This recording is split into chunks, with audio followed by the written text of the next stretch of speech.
The fluorescent lights flicker in the empty hallway. It's 3:47 a.m. at Cass Technical High School, Detroit. The building groans under decades of neglect. Paint peels from the walls like old skin.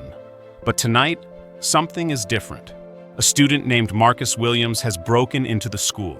Not to vandalize, not to steal. He's searching for something his grandmother whispered about on her deathbed.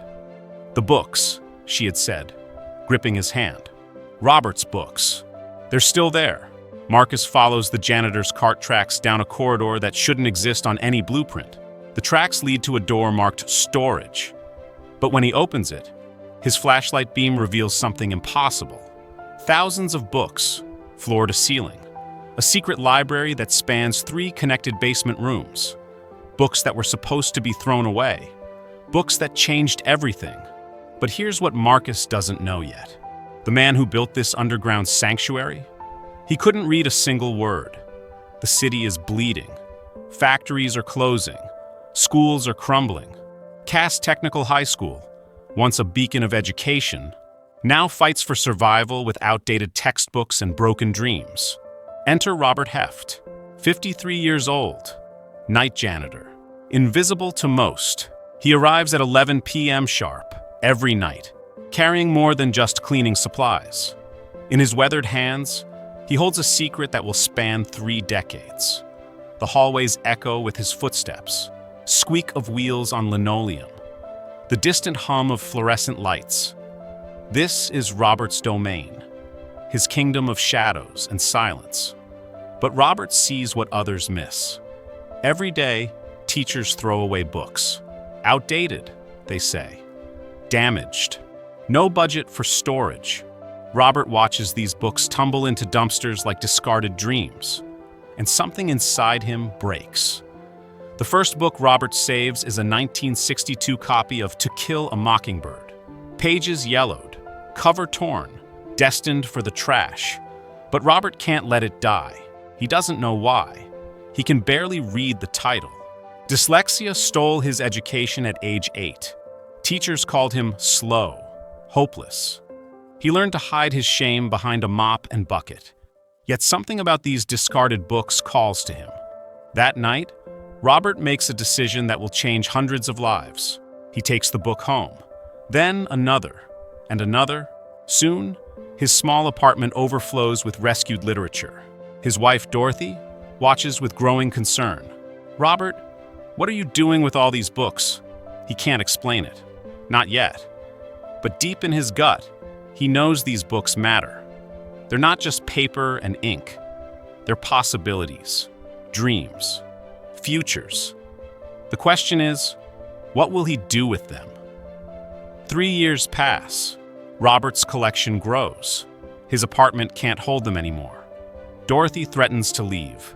"It's me or the books, Robert." But Robert has discovered something. Students at Cass Tech are failing. Not because they're stupid, because they don't have books. The library is bare. Textbooks are ancient. Hope is dying. So Robert makes a choice that will define his legacy. He starts building. Late at night, after his janitor duties, Robert works in the basement, moving walls, creating spaces, installing shelves with his own hands. The school administration never checks the basement. Why would they? Room by room, Robert constructs his vision. A secret library, hidden from bureaucrats who would shut it down, protected from budget cuts that would destroy it. But here's the twist that changes everything. Robert can't read the books he's saving. So how does he organize them? How does he know which students need which books? The answer will shock you. Robert develops a system that defies logic. He memorizes every book by its cover, its weight, its smell. He learns to match students with books not by reading, but by watching, listening, understanding. A student struggles with math. Robert remembers the blue calculus book.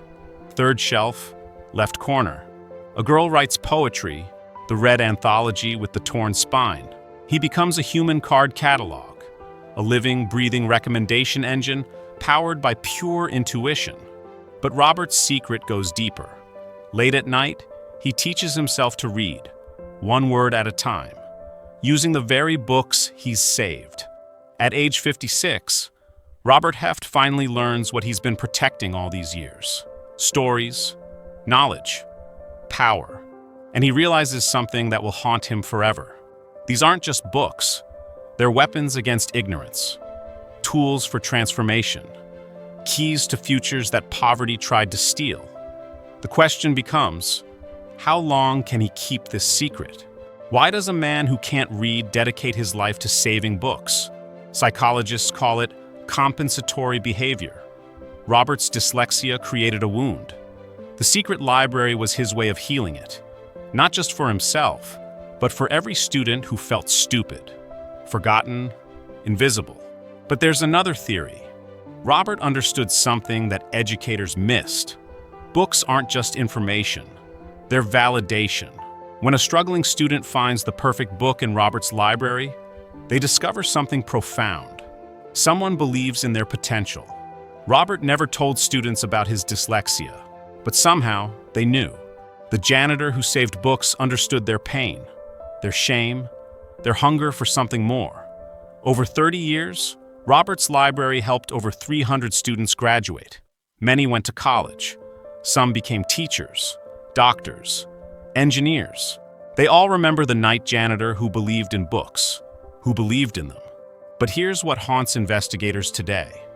Robert kept detailed records of every book, every student, every success story, all written in his careful, labored handwriting. The man who couldn't read became the most meticulous librarian in Detroit's history. Robert Heft died in 2019. The secret library was discovered 3 days later. Marcus Williams, the student from our opening, had finally found what his grandmother promised. She had been one of Robert's success stories in 1994. The discovery made national news. Janitor's secret library saves hundreds. But the headlines missed the real story. Today, the Robert Heft Memorial Library operates in the same basement. Students still come, still find the books they need, still discover that someone believes in their potential. But questions remain. How did Robert know which books to save? His selection process seemed random, yet every book found its perfect reader. Was it intuition, divine intervention, or something else entirely? And here's the mystery that keeps investigators awake at night. Robert's final journal entry, written the day before he died, contains a single sentence. "The books chose me. I just listened." What did he mean? What did Robert hear in those silent hallways that others missed? The fluorescent lights still flicker in Cass Technical High School. The building still groans. But in the basement, something magical continues. Books wait in the darkness, patient, knowing, ready to change the next life that needs saving.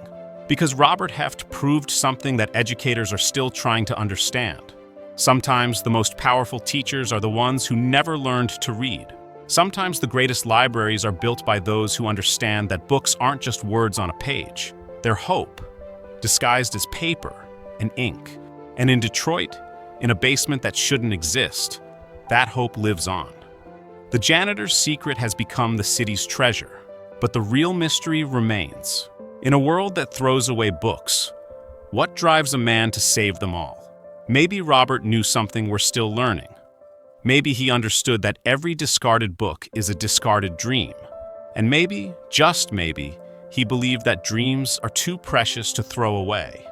The lights flicker, the building groans, and somewhere in the darkness, another book waits to change a life, just like Robert planned.